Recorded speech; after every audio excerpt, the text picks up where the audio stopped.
वफा की उम्मीद जिनसे थी वहीं अब वार करते हैं, जो कल तक साथ चलते थे वहीं अब खार करते हैं। सियासत की डगर में हम सफर बस वक्त होता है, यहाँ तो साए भी सूरज ढले इनकार करते हैं। नमस्कार, मैं हूं बियल मान और आप देख रहे हैं उजला दर्पण। दिल्ली की राजनीति में मफलर से शुरू हुआ सफर अब सस्पेंस से और पदों से विदाई तक पहुंच गया है। आज बात उस चॉकलेटी चेहरे की जो कभी आम आदमी पार्टी का पोस्टर बॉय हुआ करता था, लेकिन आज अपनी ही पार्टी की नजरों में लापता, डरपोक घोषित कर दिया गया है। हम बात कर रहे हैं राघव चड्ढा की। कहानी शुरू होती है एक चार्टर्ड अकाउंटेंट के राजनीति में आने से। सन 1988 में जन्मे राघव चड्ढा, जिन्होंने इंडिया अगेंस्ट करप्शन के दौर में तख्तियां पकड़ी थी, आज अपनी ही पार्टी की पर्ची पर कटाक्ष झेल रहे हैं। आम आदमी पार्टी ने राज्यसभा में एक बड़ा सर्जिकल स्ट्राइक किया। राघव चड्ढा को उप नेता यानी डिप्टी लीडर के पद से हटाकर उनकी जगह अशोक मित्तल को कमान सौंप दी। पार्टी ने राज्यसभा सचिवालय को बाकायदा चिट्ठी लिखी, उसमें कहा कि अब राघव को बोलने का समय मत दीजिएगा। अब समझिए माजरा क्या है। पार्टी के भीतर ये गुबार तब से भरा था जब अरविंद केजरीवाल जेल में थे और राघव चड्ढा यूके में अपनी आंखों का इलाज करा रहे थे। पार्टी को लगा कि जब सेनापति किले की रक्षा कर रहा था तब उनका सबसे तेज तर्रार सिपाही विदेशी हवाओं का आनंद ले रहा था। जेल से छूटने के बाद भी चड्ढा की चुप्पी ने आतिशी तेवरों वाली आप सरकार को चुभन पैदा कर दी।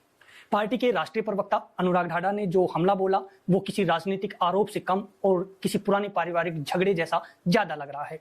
ढांडा का कहना है कि चड्ढा साहब सदन में गंभीर मुद्दों के बजाय कैंटीन में समोसे सस्ते कराने जैसी बातें करते हैं। व्यंग्य देखिए, पार्टी कह रही है कि हमने आपको शेर बनाकर भेजा था, आप वहां हलवाई से मोलभाव करने लग गए हैं।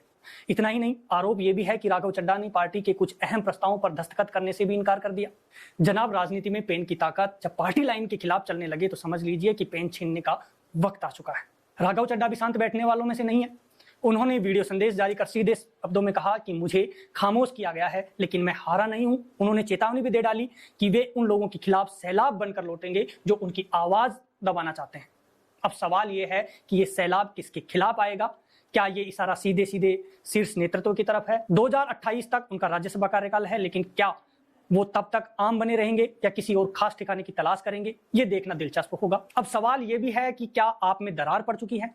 आम आदमी पार्टी जो कभी एक आंदोलन थी, आज एक पूर्ण राजनीतिक इकाई है जहां अनुशासन और वफादारी की तराजू पर सबको तोला जा रहा है। संजय सिंह और सौरभ भारद्वाज जैसे पुराने दिग्गजों का रुख साफ है कि जो संकट में साथ नहीं, वो सिस्टम में पास नहीं।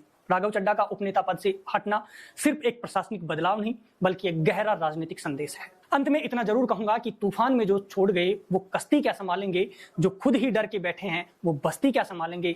सियासत एक दरिया है, यहाँ उतरना ही पड़ता है। किनारों पर खड़े रहकर वो हस्ती क्या संभालेंगे। मुझे दीजिए इजाजत, आप देखते रहिए खबरों का दर्पण यानी उजला दर्पण। शुक्रिया।